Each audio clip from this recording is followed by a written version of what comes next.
Good morning. तुम्ही tune केलंय 90.4 green FM. मी RJ शरियू आहे आपल्यासोबत. सुरू होतोय आपला कार्यक्रम वाचाल तर वाचाल. मित्र हो, गदी माडगुळकर मराठी चित्रपट सृष्टीला लाभलेलं लेखणीचं वरदान. कोणतीही जुनी मराठी गाणी घ्या, त्या गीताचे संगीतकार अनेक असतील, पण कवी मात्र गदी माडगुळकर. गदिमा. गीत रामायणकार गदी माडगुळकर. स्वये श्री राम प्रभू ऐकती, कुशलव रामायण गाती असं म्हणत संपूर्ण रामायण गीतबद्ध करणारे गदी माडगुळकर कधी कधी पद्यही लिहितात असं वाटतं.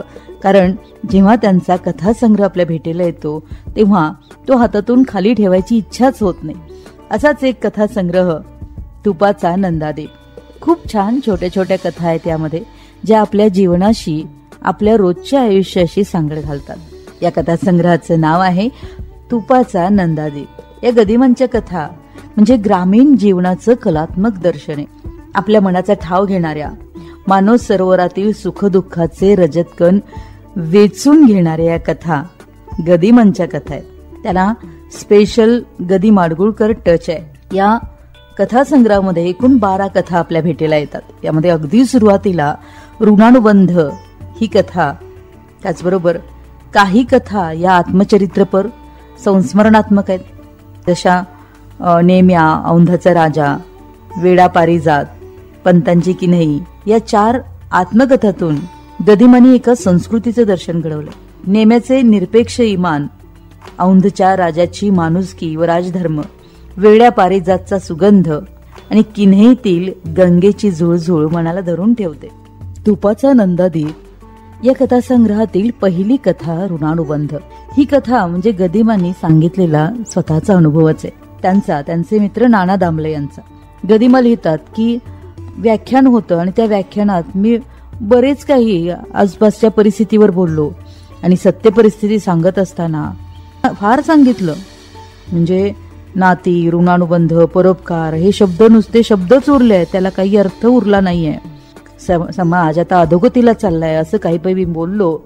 आणि तिथून निघाल्यानंतर खरं तर ड्रायव्हरनं विचारलं की गाडी स्टेशनकडे घ्यायची का साहेब. तेव्हा गदिमा लिहितात की मी म्हणालो की नाही, शिवाजी पार्काकडे घ्या. आणि शिवाजी पार्काकडे का, तर गदिमा लिहितात की माझा मित्र तिथे राहत होता शिवाजी पार्कला. त्याची आणि माझी मैत्री अगदी बालपणापासूनची होती. कसल्याही परिस्थितीत आमची मैत्री अभंग राहिली होती. नाना दामले हा माणूस तसा होताच. सख्या भावाला वाटणार नाही इतका जिव्हाळा त्याला माझ्याबद्दल वाटत होता. तो माणूस म्हणून अजून जुन्याच काळात वावरत होता. बदलत्या सामाजिक मूल्यांनी त्याची एकही निष्ठा खचली नव्हती. मित्रत्वाची कुठलीही कसोटी लावली तरी तिला तो उतरला असता. तसा तो मोठा श्रीमंत होता अशातली गोष्ट नाही. महिन्याकाठी 500-600 रुपये तो कमवित होता आणि मुंबई सारख्या शहरात ही मिळकत काही विशेष नव्हती. आणि अशा ह्या आपल्या मित्राकडे जेव्हा गदी माडगुळकर गेले तेव्हा झालं असं की नाना दामले प्रचंड अडचणीत होते. त्यांची बेअब्रू होणार होती, त्यांच्या फ्लॅटवर जप्ती येणार होती. आणि आपल्या मित्राला बघताच, गदी माडगुळकरांना बघताच नाना दामले दिलखुलास हसले, त्यांच्याशी भेटले, पाहुणचार केला आणि आपल्या मित्राला आपली अडचण सांगितली. नाना दामलेंना वाटलं की हा एवढा मोठा लेखक आहे, कवी आहे, याच्याकडे पैसे असतील आणि त्यांनी बेधडकपणे गदिमांच्याकडे त्यांची अडचण सांगून पैसे मागितले. त्यांना वाटलं की गदिमा आपली अडचण सोडवतील. गदी माडगुळकरांना त्यांची स्वतःची परिस्थिती माहीत होती. त्यांना माहीत होतं की आपल्या मित्राला वाटतंय इतके पैसे आपल्याकडे नाही आहेत, पण आता या मित्राला सांगायचं कसं, त्याला या अडचणीतून सोडवायचं कसं, या काळजीमध्येच गदिमा असतात. आणि 2-3 दिवस त्यांचे तसेच जातात, नाराजीत, दुःखात. आणि जेव्हा ते अगदी मनाचा हिया करून आपल्या मित्राला सांगायला जातात की बाबा रे, तुला वाटतो तितका मी पैसेवान नाहीये, तितका श्रीमंत नाहीये, मी चटकन पुण्याला निघतो आणि तुझी ही अडचण मिटवण्यासाठी माझ्या काही मित्रांकडे शब्द टाकतो, असे जेव्हा अत्यंत उदासीने जेव्हा ते नाना दामलेंना सांगतात तेव्हा गदिमांनी अंदाज केलेला असतो की आता हा म्हणेल की अरे रे, आता मी काय करू. पण अगदी त्याच्या उलट होतं. नाना दामले दिलखुलासपणे हसतात आणि म्हणतात की अरे मित्रा, काळजी करू नकोस, माझं हे संकट केव्हाच नष्ट झालंय. की असं काहीच घडलं नाही.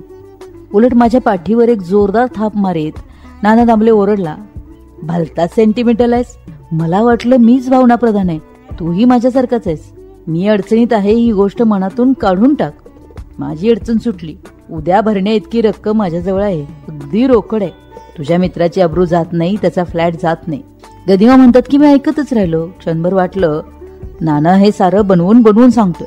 प्रश्नार्थक अवस्थेतच मला स्थिर उभा राहिलेला पाहून नेहमीच्या मोकळ्या आवाजात नाना पुन्हा म्हणाला, by God I tell you. कुणी केलं? राजानं. राजा माझ्या शेजारी बसलेला तो अबोल माणूस असं काही करण्याच्या योग्यतेचा असेल असं मुळीच मला वाटलं नव्हतं. पण मित्रत्वाची मूल्ये जाणणारा कुण्या एका मित्राचा मित्र या देशात जिवंत असेल याच गोष्टीवर माझा विश्वास नव्हता. आणि पुढं हा राजा ओगले कोण आहे आणि पुढे त्याचंही काय होत ऋणानुबंध या पहिल्या कथेमध्ये आपल्याला कळतं. पण त्यासाठी ही कथा नक्कीच वाचायला हवी. अशाच काही कथा ज्यामध्ये बोलका शंख ही कथा आहे. ऐकूया या कथासंग्रहाबद्दल. लेखक गदी माडगुळकर यांचा कथासंग्रह तुपाचा नंदादीप. यात एकूण 12 कथा आहेत. यातल्या काही कथा गदी माडगुळकर स्वतःच्या भावविश्वातली माणसं आणि त्यांच्या गोष्टी याबद्दल सांगतात. जसे की पहिली कथा ऋणानुबंध, यानंतर नेम्या, औंधचा राजा, वेडा पारिजात. या कथा म्हणजे गदिमाने लिहिलेली खरं तर संस्मरणच आहेत. ते सांस्कृतिक धनाचंच मागो आहे असं वाटतं. अशीच एक कथा आपल्याला भेटते औंधाचा राजा. गदिमांच्या मनावर उमटलेला तो आम्रवृक्षासारखा वाटतो. संस्कृतात आंब्याच्या झाडाला सहकार वृक्ष म्हणतात. फलागमाच्या अगोदर सुरेख, सुरंगी, सुंदर मंजिऱ्या, फळी आंबट गोड, शिनलेल्याच्या श्रमपरिहारासाठी गर्द, दाट, डेरेदार सावली असा हा आम्रवृक्ष. आणि असाच औंधाचा राजा. गदिमा म्हणतात की या माणसामुळं सिंहासनाला प्रतिष्ठा लाभली. वेडा पारिजातही तसाच. गदिमा त्याबद्दल म्हणतात की ते पारिजातकाचं रोपटं वेड आहे. जाणतं झाड असं वाढत नाही, हे वेडच आहे, वेड. एका वेड्यानं दुसऱ्या वेड्याला दिलेलं हे प्रशस्तीपत्र. पण वातावरण असं रंगलंय की वाटतं असले 4-2 वेडे जरी गवसले तरी असंख्य शहाण्यांना आपल्या शहाणपण टिकवायला आधार होईल. अशी ही कथा वेडा पारिजात.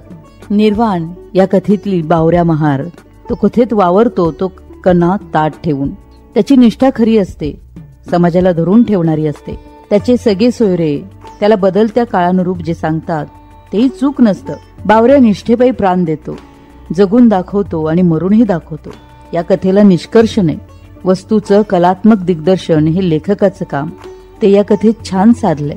गावरान शेंग या कथेमध्ये कमळी ज्या परिस्थितीत भीमीवर विश्वास टाकते ती परिस्थिती गदिमानी अगदी हळुवार हाताने रेखाटली. असं कित्येकदा वाटतं की गदिमा लेखनीऐवजी कुंचला वापरतात की काय आणि चित्र काढतात की काय. जणू हे सगळं कथानक आपल्या डोळ्यासमोर एखाद्या चित्रपटासारखं बहरत जात असतं. गदी माडगुळकरांचा हा कथासंग्रह तुपाचा नंदादीप. यामध्ये कधी मोती, कधी निर्वाण यासारख्या एकापेक्षा एक सरस कथा आपल्याला गुंगवून टाकतात. या कथांतून माणसं भेटीला येतात, प्रसंग घडतात आणि या सर्वांचं सार म्हणजे आपल्याला माणसाचे गुण, दोष आणि त्यातून सुद्धा मानवी सदाचाराचं दर्शन होतं. असा हा कथासंग्रह वाचनाचं वेळ लावणारा गदी माडगुळकरांचा कथासंग्रह तुपाचा नंदादीप. एकदा नक्कीच वाचायला हवा. मित्रो, आजच्या भागात इथंच थांबूया. पुन्हा भेटू पुढील रविवारी अशाच एका एव्हरग्रीन पुस्तकासह. तब तक के लिए सुनो ग्रीन, रहो एव्हरग्रीन.